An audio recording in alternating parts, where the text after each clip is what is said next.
शन्नो भवत्पर्यमा शन्न इन्द्रो बृहस्पतिः शन्नो विष्णुरुक्रमः नमो ब्रह्मणे नमस्ते वायो त्वमेव प्रत्यक्षं ब्रह्मासि। आचार्य श्री वर्केडी महाभागाः कर्नाटक संस्कृत विश्वविद्यालय कुलपतयः देवनाथन्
अखिल भारतीय शास्त्र स्पर्धा के इस शुभारंभ अवसर पर मंच पर विराजमान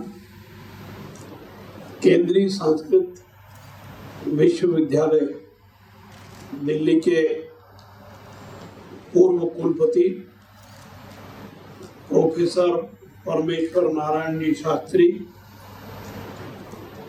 केंद्रीय संस्कृत विश्वविद्यालय दिल्ली के कुलपति प्रोफेसर श्रीनिवास बरखेड़ी जी, कर्नाटक संस्कृत विश्वविद्यालय बेंगलुरु के कुलपति प्रोफेसर के.ई. देवनाथन जी, विभिन्न राज्यों से आए प्रतिनिधिगण, सम्माननीय अतिथिगण, देवियों और सज्जनों, सर्वेभ्य नमस्कार, सर्वेभ्य हार्दम स्वागतम अभिनंदन च।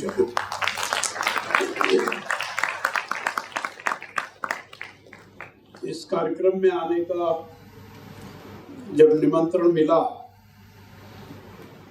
तो जानकारी मिली कि केंद्रीय संस्कृत विश्वविद्यालय दिल्ली द्वारा प्रतिवर्ष देश के अलग अलग हिस्सों में अखिल भारतीय शास्त्र स्पर्धा का आयोजन किया जाता है। इस वर्ष यह आयोजन कर्नाटक के बेंगलोर राज्य में, बेंगलोर शहर में संस्कृत विश्वविद्यालय द्वारा हो रहा है। मुझे ये भी बताया गया है कि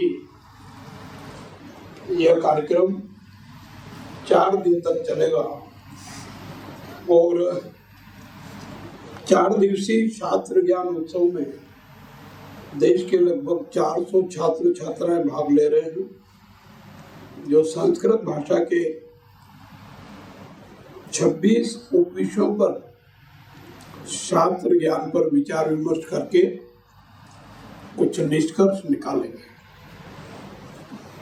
निश्चित रूप से ये प्रशंसनीय काम है, सराहनीय कार्य है। मैं सभी प्रतिभागियों का समारोह में स्वागत करता हूँ, बधाई एवं शुभकामनाएं देता हूँ और आप सबके उज्जवल भविष्य की कामना भी करता हूँ। हम सब जानते हैं कि संस्कृत भाषा हमारी प्राचीन भाषा है और सभी प्राचीन ग्रंथ और वेद प्राय संस्कृत भाषा में ही उपलब्ध हैं, लिखे गए हैं। इनमें देश की संस्कृति और परंपरा देखने को मिलती है। आधुनिक काल में भी संस्कृत भाषा प्रासंगिक है। हमारे देश में अनेक भाषाएं हैं, पूर्व से पश्चिम, उत्तर से दक्षिण तक। पर जब आप उनका अध्ययन करेंगे, करते ही होंगे, किया ही है, तो आपको ये देखने को मिलेगा कि हर भाषा में संस्कृत के शब्दों का उल्लेख है। कहीं न कहीं संस्कृत भाषा के शब्द सम्मिलित हैं। यह कुछ अनुसंधान से यह भी सामने आया है कि संस्कृत के वर्ण तथा स्वरों से जब उच्चारण करते हैं तो मस्तिष्क, शिराओं और धमनियों को बहुत सी व्यायाम पद्धति का अनुभव होता है, अर्थात मानसिक और बौद्धिक क्षमता प्राप्त होती है। संस्कृत भाषा में ज्ञान संश्लेषण की एक समृद्ध परंपरा है, जिसने शिक्षा की सभी शाखाओं के समग्र विकास में अत्यधिक योगदान दिया है। भारतीय इतिहास, दर्शन, संस्कृति, कला और सौंदर्य शास्त्र का पुनर्निर्माण भी संस्कृत शिक्षा और अनुसंधान की सहायता से प्राप्त किया जा सकता है। हमारी भारतीय संस्कृति सदैव विश्व बंधुत्व और विश्व शांति की प्रेरणा देती है। वसुदेव कुटुंबकम अर्थात सारा ब्रह्मांड, सारा विश्व एक परिवार है। इस प्रकार की सोच हमारी संस्कृति और इसी भाषा से उनको देखने और सुनने को मिलती है। सर्वे भवन्तु सुखिनः, सर्वे सन्तु निरामया। सब सुखी हो, सब निरोगी हो, ये भी हमको इसी प्रकार से सीखने को और समझने को मिलता है। जियो और जीने दो। जब वसुदेव कुटुंबकम की बात करते हैं तो हमको प्रेरणा मिलती है कि हम स्वयं भी जिए और दूसरों को भी जीने का मौका दे। और ये संस्कृति और संस्कृत भाषा की देन है। अहिंसा परमो धर्म की बात कही गई है, इसकी आज भी महती आवश्यकता है। देश और दुनिया के लोग भारत से, भारतीय संस्कृति से और भारतीय भाषा से हमसे विश्व कल्याण की अपेक्षा करते हैं। निश्चित रूप से उन देशों की अपेक्षाओं को पूरा करना हमारी संस्कृति और भाषा से प्रेरणा लेकर के हमको आगे बढ़ने की आवश्यकता है। हमारे यहाँ यह भी मान्यता है, गृणवंतो विश्व मार्यम, हम पूरी दुनिया को महान बनाएंगे और विश्व शांति के मार्ग पर ले जाएंगे। समता और समरसता हमारी संस्कृति की पहचान है और इस दिशा में हम सक्रिय प्रयास करें। इस 4 दिवसीय सम्मेलन में इस बात का संकल्प लेकर के जाएंगे तो निश्चित रूप से हम शास्त्रार्थ प्रतिस्पर्धा के कार्यक्रम को सफल बनाएंगे। दुनिया के सबसे बड़े लोकतंत्र के मंदिर अर्थात संसद भवन। संसद भवन में जो गए होंगे उन्होंने देखा होगा, जिसने नहीं देखा है वो जब भी जाने का अवसर मिले तो देखें। अनेक संस्कृत उद्धरण अंकित किए गए। किसी भी परिसर में जाएंगे तो संस्कृत में हमारे उपदेश संदेश उल्लेखित किए गए हैं। लोकसभा में जहां सभापति की कुर्सी है, अध्यक्ष उस पर बैठते हैं, उनके ठीक ऊपर धर्म प्रवर्तनाय शब्द लिखा हुआ है, अर्थात धर्म निरंतर जारी रहना चाहिए, जारी है, और हमको उससे निष्पक्ष न्याय की प्रेरणा मिलती है। आज विश्व के अनेक देश आध्यात्मिक और मानसिक कल्याण के लिए भारत की ओर देख रहे हैं। वो अपेक्षा कर रहे हैं कि विश्व शांति और विश्व कल्याण का काम अगर कोई सार्थक रूप दे सकता है तो भारतवासी ही हैं। हमारे ऊपर उनकी अपेक्षाएं हैं, हमको इस दिशा में भी प्रयास करने की आवश्यकता है। भारत सरकार ने संस्कृत भाषा को बढ़ावा देने और उसके सशक्तिकरण के लिए 1969 में एक नियम प्रावधान किया है और प्रत्येक वर्ष श्रावण मास की पूर्णिमा को संस्कृत दिवस के रूप में मनाया जाता है।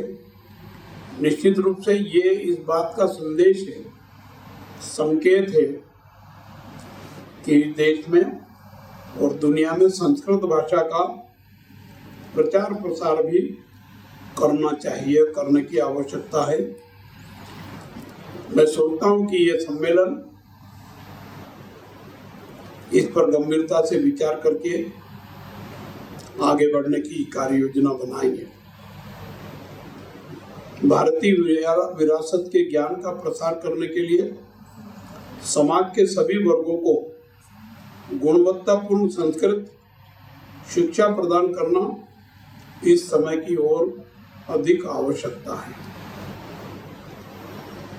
शास्त्र संवर्धन तथा संस्कृत की ज्ञान परंपरा के चौतरफा प्रचार प्रसार के लिए आजकल जो आधुनिक टेक्नोलॉजी का जमाना है, हमको इससे भी जोड़ने की कोशिश करना चाहिए। नई राष्ट्रीय शिक्षा नीति 2020 में भारतीय समाज में संस्कृत भाषा के योगदान और संस्कृत अध्ययन के महत्व को स्पष्ट किया गया है। अर्थात नई शिक्षा नीति से क्षेत्रीय भाषाओं के साथ साथ संस्कृत को बढ़ावा देने की भी कार्य योजना पर अमल करने के लिए संकेत दिया गया। आजादी के अमृत महोत्सव के वर्ष में ऐसे भव्य एवं मन भावन संस्कृत शास्त्र प्रतियोगिता का आयोजन सर्वथा स्वागत योग्य है। मैंने मेरे भाषण में स्वागत किया है, इसकी सराहना भी की है। देश के अनेक हिस्सों में संस्कृत भाषा का प्रयोग किया जाता है। बातचीत भी आपस में संस्कृत भाषा में ही होती है। मुझे ये बताते हुए खुशी हो रही है कि कर्नाटक के शिमोगा जिले में मुत्तूर गांव है, उस गांव में सब लोग संस्कृत में ही विचार विमर्श करते हैं, संस्कृत में ही बात करते हैं।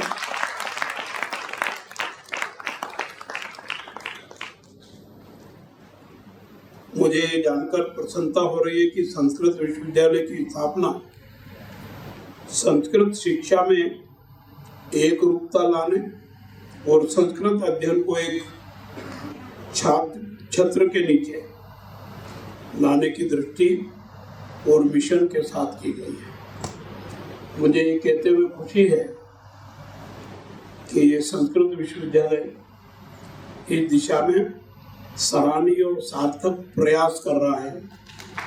मैं वर्तमान वाइस चांसलर जी और पूर्व वाइस चांसलर जी का और जो भी इस विश्वविद्यालय से संबंधित परिवार है उनके प्रति बधाई देता हूँ, आभार भी व्यक्त करता हूँ और अपेक्षा करता हूँ कि हम सब इस दिशा में और सक्रिय प्रयास करते रहें। निश्चित रूप से छात्रों और शिक्षकों के लिए अध्ययन के अधिक अवसर प्रदान करना और राष्ट्रीय और अंतर्राष्ट्रीय स्तर पर संस्कृत अनुसंधान में मानकों को ऊपर उठाना यह प्रमुख आवश्यकता है और इस दिशा में हम प्रयास करें। देववाणी संस्कृत भाषा और उसके संरक्षण के लिए केंद्रीय संस्कृत विश्वविद्यालय के द्वारा किए जा रहे प्रयास बहुत ही सराहनीय हैं। मैं केंद्रीय विश्वविद्यालय को भी इसके लिए बधाई देता हूँ और प्रशंसा करता हूँ। मुझे विश्वास है कि यह विश्वविद्यालय इस प्रकार के आयोजनों के माध्यम से संस्कृत के प्रचार प्रसार में अपनी महती भूमिका सदैव निभाता रहेगा और भारतीय संस्कृति का प्रचार प्रसार करने में सहायक सिद्ध होंगे।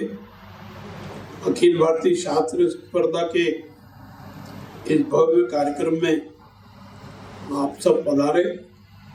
मैं आपका एक बार फिर से हार्दिक स्वागत करता हूं, अभिनंदन करता हूं, शुभकामनाएं देता हूं। मेरी बात को समाप्त करता हूं। धन्यवाद। जय हिंद, जय भारत।